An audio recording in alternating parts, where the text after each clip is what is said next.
ನಿನ್ನ ದೊಣ್ಣೆಯೂ ನಿನ್ನ ಕೋಲು ನನಗೆ ಧೈರ್ಯ ಕೊಡುತ್ತವೆ ಎಂಬುದಾಗಿ ಕೀರ್ತನೆ 23 ಹೇಳುತ್ತದೆ. ಕೋಲು ಒಂದು ಸಲಕರಣೆ, ದೊಣ್ಣೆ ಒಂದು ಆಯುಧ. ಒಬ್ಬ ಒಳ್ಳೆಯ ಕುರುಬನಿಗೆ ಇವೆರಡೂ ಸಹ ಅಗತ್ಯ. ಈ ಕೋಲು ಮತ್ತು ದೊಣ್ಣೆ ಕುರಿಗಳಿಗೆ ಆದರಣೀಯ ಉಪಕರಣಗಳಾಗಿರುತ್ತವೆ. ಕುರುಬನು ತನ್ನ ಕರ್ತವ್ಯದ ಹೊಣೆಯನ್ನು ನೆರವೇರಿಸಲು ಇವೆರಡೂ ಸಹ ಅವನಿಗೆ ಸಹಾಯಕವಾಗಿವೆ. ಇವುಗಳನ್ನು ಕೊಂಡೊಯ್ಯದೆ ಕೈಬೀಸಿಕೊಂಡು ಹೋಗುವಂಥ ಕುರುಬನು ಆಪತ್ತು ಬರುವಾಗ ನಿಜವಾಗಿಯೂ ತತ್ತರಿಸುತ್ತಾನೆ. ಕೋಲಿನಿಂದ ಕುರಿಗಳಿಗೆ ಎಲೆಗಳನ್ನ ಕಿತ್ತು ಹಾಕಿ ಮೇವನ್ನು ಕೊಡುತ್ತಾನೆ. ದೊಣ್ಣೆಯನ್ನು ಶತ್ರುವನ್ನು ಓಡಿಸಲು ಉಪಯೋಗಿಸುತ್ತಾನೆ. ಗುರಿ ನೋಡಿ ಆ ದೊಣ್ಣೆಯನ್ನು ಬಳಸಲು ಪ್ರತಿಯೊಬ್ಬ ಕುರುಬನು ಅರಿತಿರುತ್ತಾನೆ. ತೋಳ ಬರುವಾಗ ಅದನ್ನು ದೂರದಲ್ಲಿ ಗುರುತಿಸಿ ಗುರಿ ಇಟ್ಟು ಬೀಸುತ್ತಾನೆ. ಅದು ತೋಳವನ್ನು ಅಟ್ಟುತ್ತದೆ. ಇದು ಬಹು ಸಾಮಾನ್ಯವಾದ ಆಯುಧವಾಗಿದ್ದರೂ ಬಲವುಳ್ಳ ಆಯುಧವಾಗಿದೆ.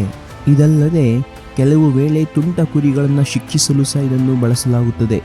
ಸರ್ವ ಸೃಷ್ಟಿಕರ್ತನಾದ ಸರ್ವಶಕ್ತನು ತನ್ನ ಕೈಯಲ್ಲಿ ಕೋಲನ್ನು ದೊಣ್ಣೆಯನ್ನು ಹಿಡಿದಿದ್ದಾನೆ. ಕೋಲು ಎನ್ನುವುದು ಕರ್ತನ ವಾಗ್ದಾನಗಳು, ದೊಣ್ಣೆ ಎನ್ನುವುದು ಆತನ ಶಿಕ್ಷೆಯೂ ಆಗಿದೆ. ಒಂದು ನಮ್ಮನ್ನು ಉತ್ಸಾಹಗೊಳಿಸುವಂತಹ ಉಪಕರಣವಾಗಿದ್ದರೆ ಮತ್ತೊಂದು ನಮ್ಮನ್ನು ತಿದ್ದಿ ಸರಿಯಾದ ದಾರಿಯಲ್ಲಿ ನಡೆಸುವಂತಹ ಸಾಧನವಾಗಿದೆ. ಹಳೆಯ ಒಡಂಬಡಿಕೆಯ ನಮ್ಮ ಪಿತೃಗಳಲ್ಲಿ ಅನೇಕರು ಕುರುಬರು. ಆದಾಮನ ಮಗನಾದ ಹೇಬೆಲ್ನ ಕಾಲದಿಂದ ಕುರುಬರ ಪೀಳಿಗೆ ಪ್ರಾರಂಭವಾಗುತ್ತದೆ. ದಾವೀದನು ಸಹ ಒಬ್ಬ ಕುರುಬನೇ. ನಮ್ಮ ಕರ್ತನು ಸಹ ತನ್ನನ್ನು ಕುರುಬನೆಂದು ಕರೆದುಕೊಳ್ಳಲು ಆಸೆಪಟ್ಟನು. ಹೌದು, ಆತನೇ ಒಳ್ಳೆಯ ಕುರುಬನು. ಕುರುಬರಲ್ಲಿ ಅನೇಕರನ್ನು ಕರ್ತನು ಬೋಧಕರನ್ನಾಗಿ ಮಾಡಿಕೊಂಡಿದ್ದಾನೆ. ವಿಶ್ವಾಸಿಗಳನ್ನು ನಡೆಸುವಂಥ ಕೃಪೆ ಮಾಡಿದ್ದಾನೆ. ಆದ್ದರಿಂದ ಅವನ ಕೈಯಲ್ಲಿರುವಂಥ ಕೋಲನ್ನು ತನ್ನ ಕೋಲನ್ನಾಗಿ ಮಾಡಿಕೊಂಡಿದ್ದಾನೆ. ಹೇಗೆಂದು ತಿಳಿಯುವಿರಾ? ಕರ್ತನು ಮೋಶೆಯನ್ನು ಕರೆದಾಗ ಅವನ ಕೈಯಲ್ಲಿನ ಕೋಲನ್ನು ನೆಲದಲ್ಲಿ ಬಿಸಾಡುವಂತೆ ಹೇಳಿದನು. ಅದು ಸರ್ಪವಾಗಿ ಓಡಿತು. ಆ ಸರ್ಪದ ಬಾಲವನ್ನು ಹಿಡಿ ಎಂದನು. ಅವನು ಹಿಡಿದಾಗ ಅದು ಕೋಲಾಗಿ ಮಾರ್ಪಟ್ಟಿತು. ಅದೇ ರೀತಿ ನಮ್ಮಲ್ಲಿರುವ ಸ್ವನೀತಿ, ಸ್ವಂತ ಪ್ರಯತ್ನ, ಸ್ವಬುದ್ಧಿ ಇವುಗಳನ್ನ ಕೆಳಕ್ಕೆ ಬಿಸಾಡಿಬಿಟ್ಟು ಸರ್ಪದ ತಲೆಯನ್ನು ಜಜ್ಜಿದಾತನ ನಾಮದಲ್ಲಿ ಕರ್ತನ ವಾಗ್ದಾನವನ್ನು ನಮ್ಮದನ್ನಾಗಿ ಮಾಡಿಕೊಳ್ಳುವಾಗ ಅದು ಜನರನ್ನು ಕರ್ತನೆಡೆಗೆ ನಡೆಸುವಂತಹ ಕರ್ತನ ಕೋಲಾಗಿ ಮಾರ್ಪಡುತ್ತದೆ. ಮೋಶೆಯ ಕೈಯಲ್ಲಿದ್ದಂಥ ಸಾಧಾರಣವಾದ ಕೋಲು ಕುರಿಗಳನ್ನು ಮೇಯಿಸಲು, ಐಗುಪ್ತನನ್ನು ಹೊಡೆಯಲು ಮಾತ್ರವೇ ಉಪಯೋಗವಾಯಿತು. ಆದರೆ ಆ ಕೋಲು ಕರ್ತನ ಕೈಯಲ್ಲಿನ ಕೋಲಾಗಿ ಮಾರ್ಪಟ್ಟಾಗ ಫರೋಹನ ಅರಮನೆಯಲ್ಲಿ ಸಾಲಾಗಿ ಅದ್ಭುತಗಳನ್ನು ನಡೆಸಲು, ಕೆಂಪು ಸಮುದ್ರವನ್ನು ಇಬ್ಬಾಗಿಸಲು, ಬಂಡೆಯೊಳಗಿಂದ ನೀರನ್ನು ಬರಮಾಡಲು, ಅಮಾಲೇಕ್ಯರನ್ನು ಜಯಿಸಲು ಉಪಯೋಗಿಸಲ್ಪಟ್ಟಿತು. ಆದ್ದರಿಂದಲೇ ದಾವೀದನು ನಿನ್ನ ಕೋಲು ಎಂಬುದಾಗಿ ಹೇಳಿ ಕರ್ತನನ್ನು ಸ್ತುತಿಸುತ್ತಾನೆ. ಕರ್ತನು ಆತನ ಕೋಲಾಗಿರುವ ಸತ್ಯವೇದವನ್ನು ನಮಗೆ ಕೊಟ್ಟಿದ್ದಾನೆ. ಇದು ವಾಗ್ದಾನದ ಕೋಲು. ಅಸಂಖ್ಯಾತವಾದ ಮಹತ್ವಗಳನ್ನು, ಎಣಿಸಲಾಗದ ಅಪ್ರಮೇಯ ಮಹಾಕಾರ್ಯಗಳು ಮಾಡುವಂತಹ ವಾಕ್ಯವೆಂಬ ಕೋಲು. ದೈವ ಮಗುವೆ, ವಚನವೆಂಬ ಕೋಲನ್ನು ಆತುಕೋ. ಆ ವಾಕ್ಯವು ನಿನ್ನನ್ನು ಆಧರಿಸಿ ಬಲಪಡಿಸುತ್ತದೆ. ಎರಡನೆಯದು ಆತನ ದೊಣ್ಣೆ. ಕರ್ತನ ಹಸ್ತವು ಒಂದು ದೊಣ್ಣೆ. ಇದು ಒಂದು ಅಸ್ತ್ರ, ಶತ್ರುಗಳನ್ನು ಬಡಿಯುವಂತಹ ಒಂದು ಆಯುಧ. ದುಷ್ಟ ಮೃಗಗಳು ಬರುವುದನ್ನು ತಿಳಿದ ಕುರುಬನು ದೂರದಿಂದಲೇ ಗುರಿ ಇಟ್ಟು ಎಸೆಯುತ್ತಾನೆ. ಅದು ಶತ್ರುಗಳನ್ನು ಬೀಳಿಸುವಂತಹ ದಂಡ. ಆಸ್ಟ್ರೇಲಿಯಾ ದೇಶದ ಆದಿವಾಸಿಗಳಾದ ಕುರುಬರು ಬೂಮರ್ಯಾಂಗ್ ಎಂದು ಕರೆಯಲ್ಪಡುವಂತಹ ಒಂದು ಕೋಲನ್ನು ಉಪಯೋಗಿಸುತ್ತಾರೆ. ಅದು ಕಾಡು ಮೃಗಗಳನ್ನು ಹೊಡೆಯಲು ಬೀಸಿದಾಗ ಅದು ಮತ್ತೆ ಹಿಂದಿರುಗಿ ಬರುವುದಂತೆ. ಆದ್ದರಿಂದ ಅದನ್ನು ಮತ್ತೆ ಮತ್ತೆ ಉಪಯೋಗಿಸಲಾಗುತ್ತದೆ.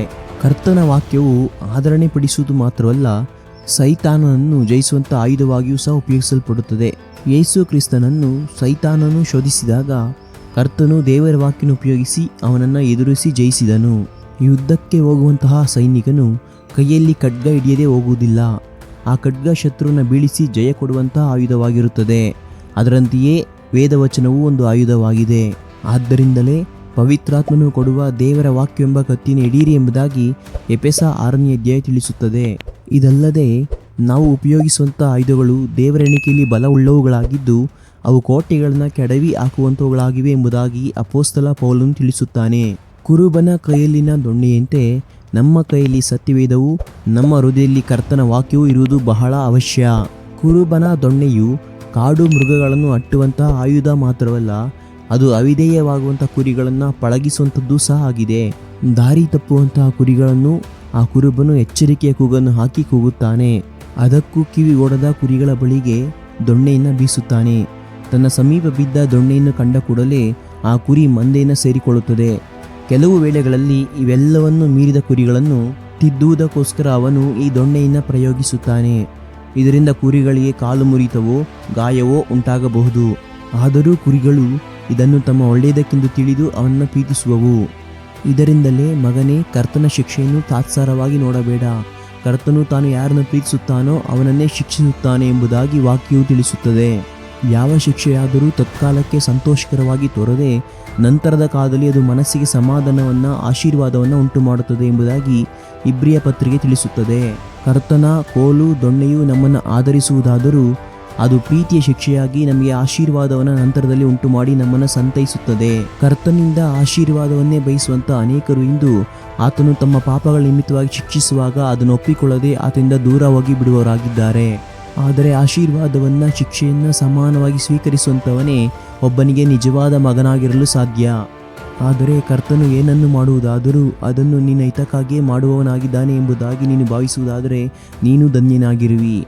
ಕರ್ತನು ನಿನ್ನೊಂದಿಗಿರಲಿ. ಆಮೇನ್.